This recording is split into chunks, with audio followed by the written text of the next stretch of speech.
Good morning students. जैसा कि अभी लॉकडाउन चल रहा है तो अपन चाहते हैं कि कुछ ना हो इससे बढ़िया कुछ हो, तो इसलिए अपन शुरुआत कर रहे हैं आज चैप्टर नंबर 1 की। इसका नाम है financial statement of non profit organisation, NPOs. तो एनपीओस के ऑब्जेक्ट होते हैं दो। नंबर 1, उनका ऑब्जेक्ट किसी भी प्रकार का प्रॉफिट कमाना नहीं होता है।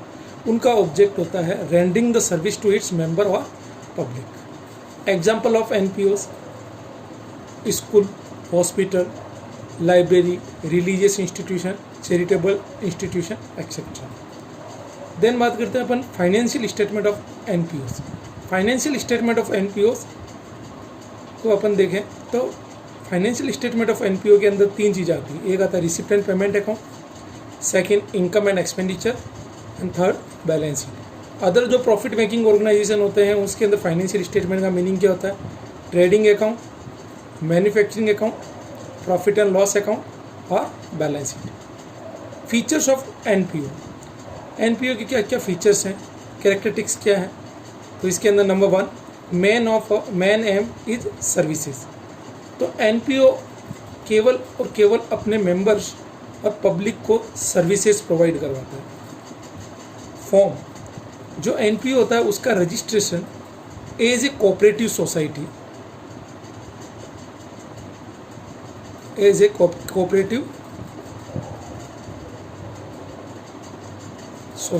कोऑपरेटिव सोसाइटी के हिसाब से इसका रजिस्ट्रेशन होता है।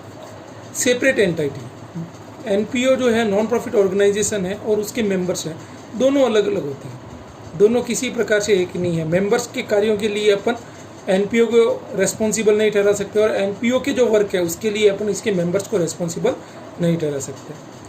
और एनपीओ का फिर मैनेजमेंट कौन करेगा? तो एनपीओ का मैनेजमेंट इसके मेंबर्स जो होते हैं उस मेंबर्स में से जो इलेक्टेड मेंबर्स होते हैं वो एनपीओ का मैनेजमेंट करते हैं। मेजर सोर्स ऑफ इनकम: तो एनपीओ का जब ऑब्जेक्ट प्रॉफिट कमाना नहीं है तो इनके पास में सोर्स ऑफ इनकम क्या होगा? तो number 1, subscription, number 2, donation, number 3, government aid, number 4, income from investment.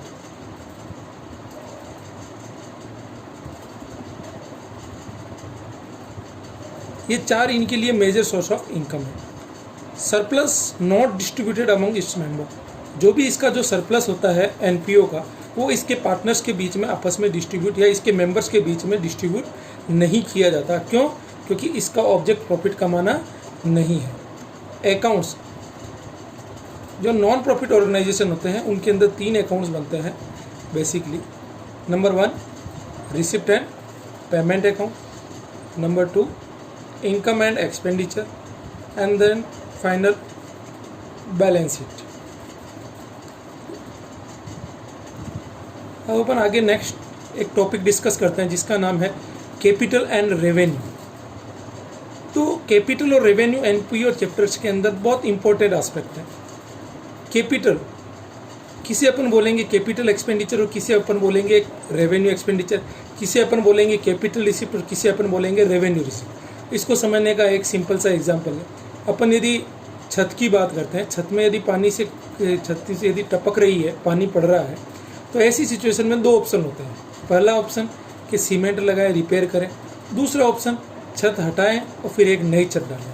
तो जो पहला ऑप्शन होता है जिसमें अपन छत को केवल रिपेयर करते हैं तो इसे अपन बोलते हैं रेवेन्यू। रेवेन्यू क्या होता है? रिपेयर करेंगे तो 2 दिन बाद में, 3 दिन बाद में या 10-15 दिन बाद में वापस वो पानी टपकेगा, फिर वापस रिपेयर करना पड़ेगा। तो ये रिपेयर रेगुलरली मांगता है। तो जो रेगुलर नेचर के होते हैं उसे अपन बोलते हैं रेवेन्यू। रिपेयर का कोई ज़्यादा खर्चा नहीं होता इसलिए इसे अपन बोलते हैं स्मॉल अमाउंट। तो स्मॉल अमाउंट का यदि कोई एक्सपेंसेस है तो उसे अपन क्या बोलेंगे? रेवेन्यू। इससे सिर्फ एसेट्स मेंटेन होती है, एसेट्स की वैल्यू इंक्रीज नहीं होती है। ये जनरल पर्पज़ के लिए होता है, ये कोई स्पेसिफिक पर्पज़ के लिए नहीं होता है। और रेवेन्यू टाइप के जो भी एक्सपेंसेस या इनकम होती है उसे इनकम और एक्सपेंसेस अकाउंट में और रिसिप्ट और पेमेंट में दिखाते हैं, इन्हें बैलेंस शीट में नहीं दिखाया जाता। देन अपन बात करते हैं कैपिटल। कैपिटल एक्सपेंडिचर में छत गिराई और छत वापस नहीं लगाई। ये कभी कभी होता है, इसका अमाउंट ज़्यादा होता है, इससे एसेट्स की वैल्यू इंक्रीज होती है ये स्पेसिफिक नेचर का होता है, ये जनरल नहीं होता है, स्पेसिफिक होता है। इसको रिसिप्ट और पेमेंट अकाउंट में और बैलेंस शीट के अंदर शो किया जाता है। It is the difference between the capital and revenue. अब कुछ टर्म्स जो अपन ने 11th में पढ़ रखी थी वापस रिवाइज करते हैं, जिसमें पहला नाम है outstanding expenses. Outstanding expenses, expenses which become due but not yet paid. जो ड्यू तो हो गया मगर पेमेंट करना अभी बाकी है, उसे अपन क्या बोलेंगे, आउटस्टैंडिंग एक्सपेंसेस। तो ये जनरली अपनी क्या कहलाती है, liabilities. Prepaid expenses, expenses which become paid but not yet due. जो अपन ने पे तो कर दिया है मगर अभी तक ड्यू नहीं हुआ है, जिसे अपन एडवांस पेमेंट भी बोलते हैं। तो ये मेरे लिए क्या कहलाएगी, assets. Accrued income, accrued income is income which become earn but not yet receive. जो अभी तक मुझे रिसीव नहीं हुआ है, कमा तो लिया है मगर रिसीव नहीं हुआ है, फ्यूचर में मिलेगा, इसलिए ये भी मेरी क्या कहलाएगी, एसेट्स।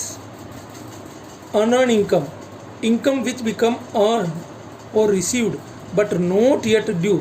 जो मुझे मिल तो गया है मगर अभी तक मैंने उसे कमाया नहीं है, इसे अपन बोलते हैं इनकम रिसीव्ड इन एडवांस, यानी मुझे इसे फ्यूचर में चुकाना पड़ेगा, तो इसलिए ये मेरी क्या कहलाएगी, लाइबिलिटीज। ये 4 टर्म्स हैं। Then important terms of NPO. Number 1 subscription. जैसा कि अपन ने पहले पढ़ रखा है, सब्सक्रिप्शन एनपीओ जो भी नॉन प्रॉफिट ऑर्गेनाइजेशन है उसके लिए ये रेवेन्यू का सोर्स है। तो सब्सक्रिप्शन रेगुलर बेसिस पे लोगों से मिलता जाता है, इसलिए इसे अपन क्या बोलेंगे, रेवेन्यू रिसिप्ट। इसे अपन इनकम एंड एक्सपेंडिचर अकाउंट के अंदर इनकम साइड के अंदर शो करते हैं। लाइफ मेंबरशिप फीस, अब जैसे वर्ड पता लग रहा है लाइफ मेंबरशिप, लाइफ मीन्स पूरे ज़िंदगी के लिए एक बार फीस देनी है। तो जो रेगुलर नहीं हो रहा है, जो कभी कभार होता है, तो उसे अपन बोलते हैं कैपिटल। तो इसे अपन बोलेंगे कैपिटल रिसिप्ट। ये एनपीओ जो होते हैं उसके जो मेंबर्स होते हैं उनके लिए जो लाइफ मेंबरशिप फीस होती है वो कैपिटल रिसिप्ट कहलाती है, क्योंकि ये सिर्फ एक बार ही देनी पड़ती है। इसलिए इसे अपन कहाँ पर दिखाएंगे, बैलेंस शीट के अंदर। जो भी कैपिटल आइटम होगा उसे अपन कहाँ पर दिखाएंगे, बैलेंस शीट में। उसे अपन इनकम और एक्सपेंडिचर में नहीं दिखा सकते।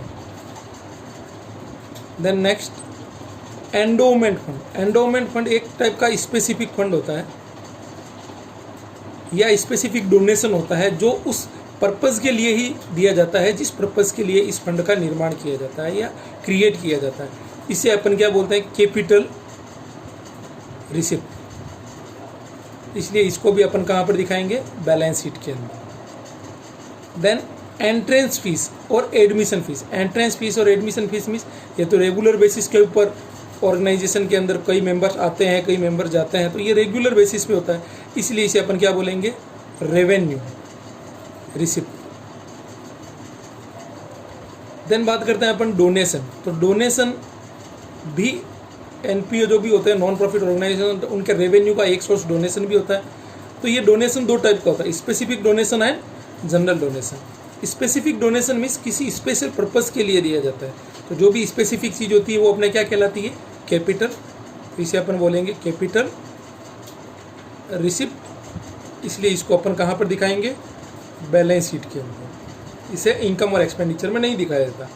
जनरल डोनेशन जो जनरल पर्पज़ के लिए दिया जाता है, तो जनरल पर्पज़ के लिए, इसलिए इसको अपन क्या बोलते हैं, रेवेन्यू रिसिप्ट। इसलिए इसे अपन दिखाते हैं इनकम एंड एक्सपेंडिचर में income side. Then new word legacy. Legacy का हिंदी मीनिंग होता है वसीयत। वसीयत का मीनिंग होता है कि जब कोई पर्सन एक्सपायर हो जाता है तो उसकी जो प्रॉपर्टी है सारी की सारी किसी ट्रस्ट में यदि वो डोनेट करके जाता है तो उसे अपन क्या बोलते हैं, लेगेसी, वसीयत। तो ये कभी कभार होता है, क्यों, क्योंकि आदमी मरता भी कभी कभार है, इसलिए लेगेसी क्या कहलाता है, कैपिटल रिसिप्ट। इसलिए इसको कहाँ दिखाया जाएगा, बैलेंस शीट के अंदर। मगर टीएस ग्रेवाल जो बुक है उस बुक के अंदर इस साल जो अमेंडमेंट आया था इनका, उन्होंने इस लेगेसी को रेवेन्यू नेचर मानते हुए इनकम साइड के अंदर शो किया था, इनकम और एक्सपेंडिचर में, जिसे सीबीएसई ने पूर्णतः नकार दिया गया। और सीबीएसई ने बोला कि लेगेसी कैपिटल रिसिप्ट ही है, इसलिए इसको बैलेंस शीट में ही दिखाया जाएगा, तो किसी प्रकार का कोई डाउट नहीं रखना। Then sale of old assets. Assets बेचना, एसेट्स बेचना मीन्स बैलेंस शीट के अंदर चेंज आ रहा है, इसलिए ये क्या होगा, कैपिटल, कैपिटलिस्ट, मगर इसके कारण यदि कोई प्रॉफिट और लॉस हो रहा है, प्रॉफिट और लॉस हो रहा है, तो उसे अपन क्या मानेंगे, रेवेन्यू। मगर सेल ऑफ ओल्ड एसेट्स ये मेरा कैपिटल, मगर उसके कारण कोई प्रॉफिट और लॉस है तो उसे अपन क्या बोलेंगे, revenue. Then sale of old material और ओल्ड न्यूज़पेपर, इसका मीनिंग क्या हो गया, ये रेवेन्यू नेचर का है। रेवेन्यू मीन्स रद्दी, जो रद्दी होती है तो उसको अपन क्या कहते हैं, स्क्रैप बोल दो, रद्दी बोल दो। तो इसको अपन जो बेचते हैं तो इसे अपन क्या बोलते हैं, रेवेन्यू। ये रेवेन्यू नेचर का है, इसलिए अपन इसे इनकम एंड एक्सपेंडिचर अकाउंट में दिखाते हैं।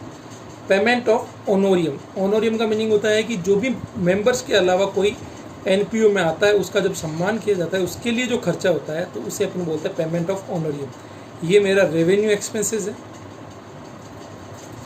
जिसको अपन इनकम एंड एक्सपेंडिचर अकाउंट के अंदर एक्सपेंडिचर में दिखाते हैं। It is all about the capital and revenue concept.